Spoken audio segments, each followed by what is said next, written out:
اس میں کوئی پابندی شریعت نے نہیں لگائی، مطلق حکم ہے صلو علیہ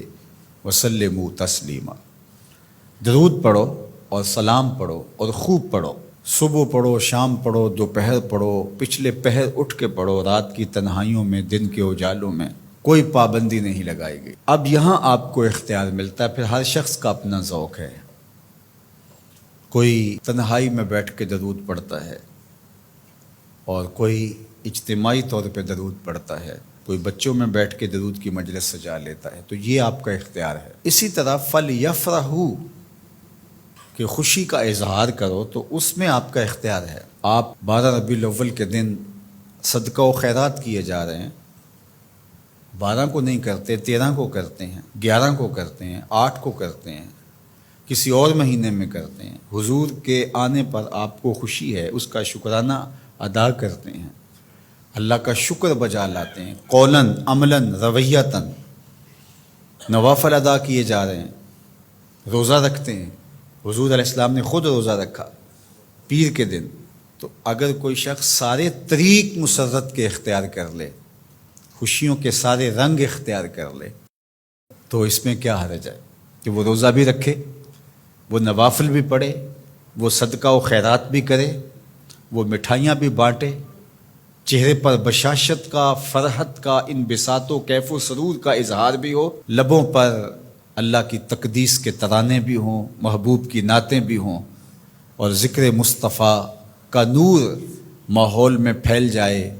اور وہ اللہ کا شکر بجا لا رہا ہو اور اس کا رواں رواں بول رہا ہو کہ مجھے حضور کے آنے پہ مسرت ہے، خوشی ہے۔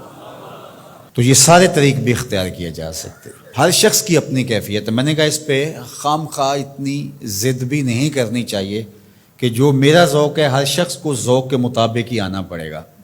یہ نہیں ہے۔ جس کا جو ذوق ہے اس ذوق میں وہ اپنی محبت کا اظہار کر سکتا ہے، چونکہ اس میں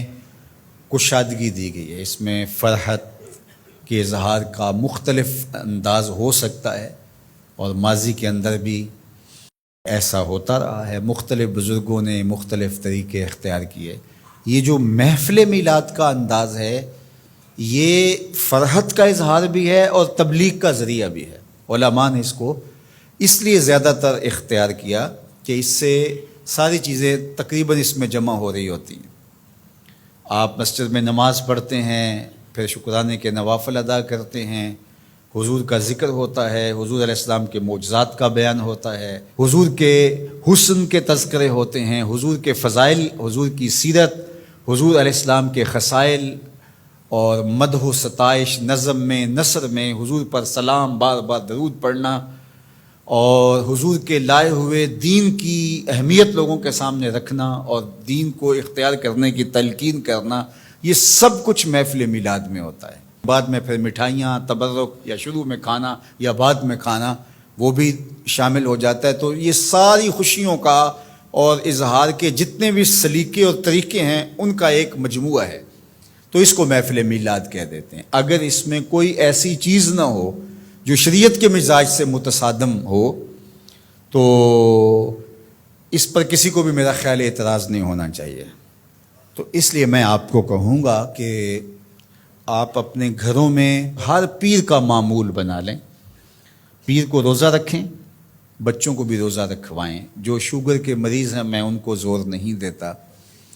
باقی جن سے ممکن ہو تو وہ ضرور پیر کا روزہ رکھیں، آپ اس سے صحت بھی پائیں گے۔ آج بھی مدینہ المنورہ میں لوگ کثرت کے ساتھ پیر شریف کا روزہ رکھتے ہیں، یہ معمول بنا لیں۔ اور افطار کے وقت جو آپ دسترخوان بچھائیں اس میں اپنے بچوں کو بھی اپنے ساتھ بٹھائیں اور حضور علیہ السلام پر درود پڑھیں، حضور کی سیرت کا کوئی ایک واقعہ سنا دیں، حضور کا کوئی ایک معجزہ ان کے سامنے رکھ دیں، آقا کریم علیہ الصلوۃ والسلام کے حسن کا قصیدہ ان کے سامنے پڑھ دیں، کسی عضو بدن کی خوبصورتی اور شمائل کا تذکرہ ان کے سامنے رکھیں،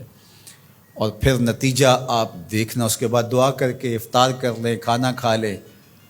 اور یہ صرف 8 دن کے بعد آپ کریں، 8 دن میں 2 مرتبہ کر سکیں، جمعے اور پیر 2 دن کر سکے تو اور اچھا، نہیں تو 1 دن کم از کم یہ مقرر کر دیں۔ اگر کسی وجہ سے آپ پیر کے دن نہیں کر سکتے، کوئی اور دن مقرر کر دیں، یہ سارے اللہ کے دن ہیں۔ تو آپ دیکھیں گے کہ اس کے اثرات آپ کی نسل کے اندر